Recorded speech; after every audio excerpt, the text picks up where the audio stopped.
May 4-ന് കേരളത്തിൽ result വരുന്നതോടെ കേരള രാഷ്ട്രീയം ചക്ക കുഴയുന്നത് പോലെ കുഴയുമെന്നാണ് രാഷ്ട്രീയ വിശകലന വിദഗ്ധർ പറയുന്നത്. അപ്പോഴാണ് കേരളത്തിൽ ചക്കയ്ക്ക് വിലയേ കിട്ടുന്നില്ല എന്നൊരു മറ്റൊരു വാർത്ത വരുന്നത്.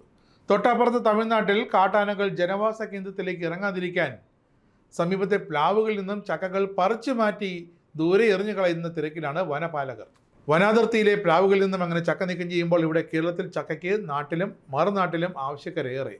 പക്ഷേ മൊത്ത വിൽപ്പനക്കാരും ഇടനിലക്കാരും ചേർന്ന് കളിക്കുമ്പോൾ യഥാർത്ഥ ചക്ക കർഷകന് കിട്ടുന്നത് തുച്ഛമായ തുക.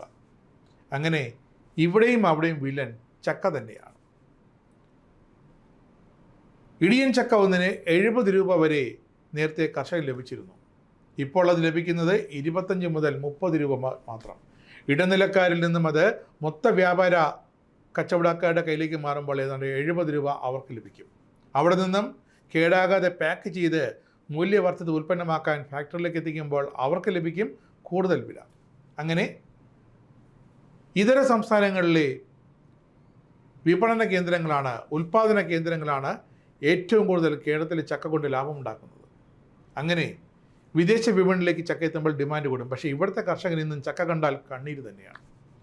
ഇതിനിടയിലാണ് കാട്ടാനകൾ ജനവാസ കേന്ദ്രങ്ങളിലേക്ക് കടക്കുന്നത് തടയാൻ നീലഗിരി ജില്ലയിൽ വനംവകുപ്പ് പ്ലാവുകളിൽ നിന്നും ചക്കകൾ അടർത്തി മാറ്റിക്കൊണ്ടേയിരിക്കുന്നത്. ചക്ക കണ്ടാൽ ആനക്കൂട്ടം നേരെ നാട്ടിലേക്ക് ഇറങ്ങുമെന്ന് അവരുടെ വ്യക്തമായ റിപ്പോർട്ടുണ്ട്. അതുകൊണ്ട് തന്നെയാണ് ഈ ചക്കകൾ എത്രയും പെട്ടെന്ന് പറിച്ചു മാറ്റി നാട്ടാരെ രക്ഷിക്കാൻ ചക്കകൾ ഇല്ലാതാക്കുന്നൊരു ഉദ്യമത്തിലേക്ക് അവർ നീങ്ങുന്നത്.